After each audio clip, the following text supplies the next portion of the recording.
छत्तीसगढ़ की कर लेते हैं। छत्तीसगढ़ में एक बार फिर से केंद्र सरकार ने विकास कार्यों के लिए दिए गए फंड का कंट्रोल अपने हाथ में ले लिया है। धार्मिक पर्यटन को बढ़ावा देने के लिए केंद्र सरकार ने प्रसाद योजना बनाई थी, जिसमें छत्तीसगढ़ के डोंगरगढ़ का चयन किया गया था और इसके लिए 45 करोड़ रुपए जारी करने के साथ ही काम भी शुरू हो गया।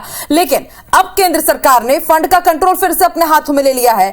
इसका मतलब यह कि राज्य सरकार को सिर्फ वर्क प्रोग्रेस रिपोर्ट देनी होगी और ठेकेदार को जो भी भुगतान करना होगा वो केंद्र सरकार अपनी एजेंसी के माध्यम से करेगी।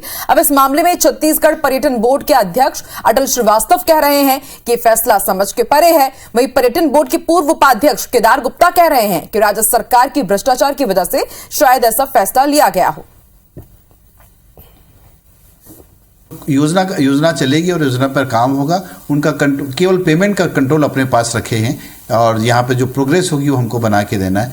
पर ये जो निर्णय है वो समझ से परे है कि अगर उन्हें राज्य सरकार पर विश्वास नहीं है तो योजना में पैसा ही ना दें। पर्यटन के क्षेत्र में लगातार भ्रष्टाचार की खबर आ रही है। भ्रष्टाचार की जांच हो रही है और भ्रष्टाचार कहीं ना कहीं सही साबित पाए जा रहे हैं और ये सरकार को चाहिए केंद्र से जो पैसा आ रहा है छत्तीसगढ़ महतारी का विकास करे, छत्तीसगढ़ में रहने वाले नौजवानों को रोजगार दे।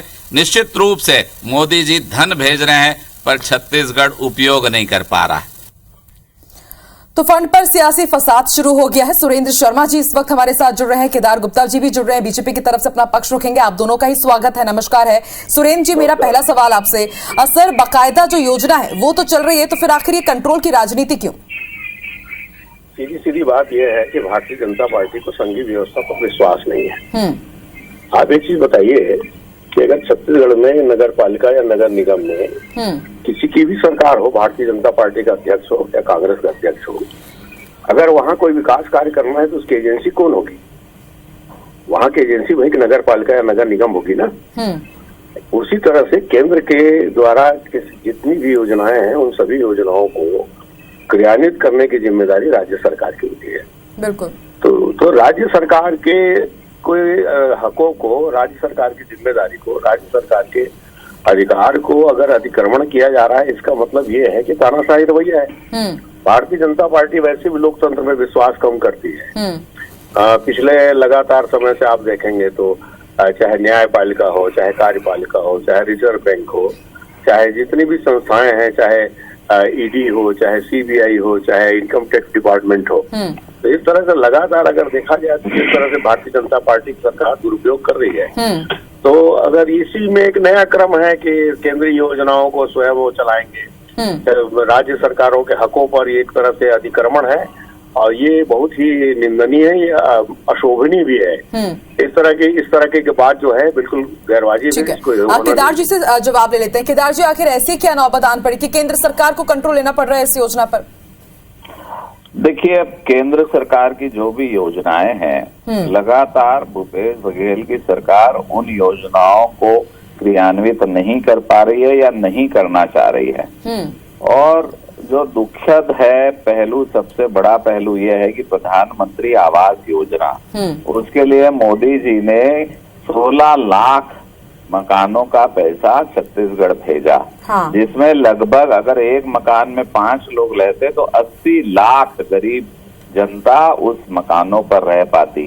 उसको भी पैसा इन लोगों ने वापस भेज दिया, अपना जो हिस्सा वो जमा नहीं किया। ये गरीबों का विरोध कर रहे हैं और केंद्र से मोदी जी गरीबों की सेवा करने के लिए पैसा भेज रहे हैं, वो नहीं कर रहे। और जहां पर इनको अपना काम नहीं करना, पूरा भ्रष्टाचार करना है, वो पर्यटन विभाग का 45 करोड़ रुपया मोदी जी ने भेजा पर इसकी योजना रचना एक ठीक से नहीं बना पाए। तब केंद्र सरकार ने कहा कि छत्तीसगढ़ में विकास तो होगा क्योंकि मोदी प्रधानमंत्री और वो चाहते हैं कि पर्यटन को बढ़ावा मिले।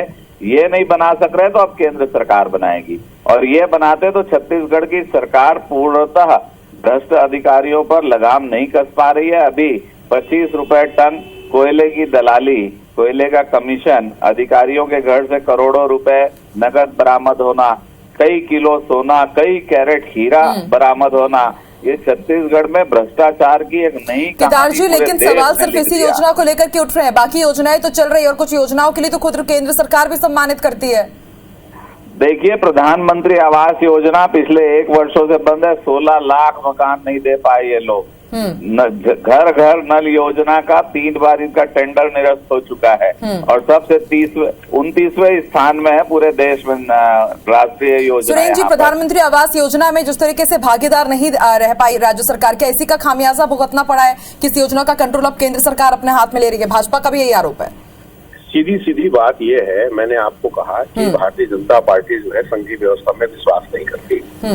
अगर हमने किसी कारणवश पैसा नहीं, प्रधानमंत्री आवास योजना का 30,000 करोड़ रुपए भी दबा के रखे, हमारा जीएसटी का पैसा, हमारा जो केंद्र सरकार के पैसा लेना है, उसको तो माननीय मुख्यमंत्री ने कहा कि आप उसको जमा करें। बात दरअसल ये है, देखिए सुरेंद्र भैया, इतनी बड़ी बात कर रहे हैं। जो केंद्र सरकार आपको 45 करोड़ रुपए पर्यटन के लिए दे रही है, आपका जीएसटी का पैसा रोकेगी? नहीं, ऐसे समाचार पत्रों में भी आपने छपाया, समाचार पत्रों को आप गलत समाचार छापेंगे तो कार्रवाई करेंगे। सुरेंद्र जी, केदार जी, पहली बार नहीं हो रहा है कि केंद्र सरकार राज्य सरकार किसी योजना या फिर फंड के नाम पर आमने सामने है। देखा यही जाता है कि अगर डबल इंजन की सरकार चल रही है, केंद्र में भी वही सरकार है, राज्य में भी वही सरकार है, तो काम बड़े आसानी से हो जाते हैं। लेकिन अगर कहीं पर भी सरकार दूसरी पार्टी की होती है तो फिर दिक्कतें आती है और भुगतना आम जनता को ही पड़ता है। शुक्रिया आप दोनों का हमारे साथ जुड़ने के लिए, चर्चा में शामिल होने के लिए।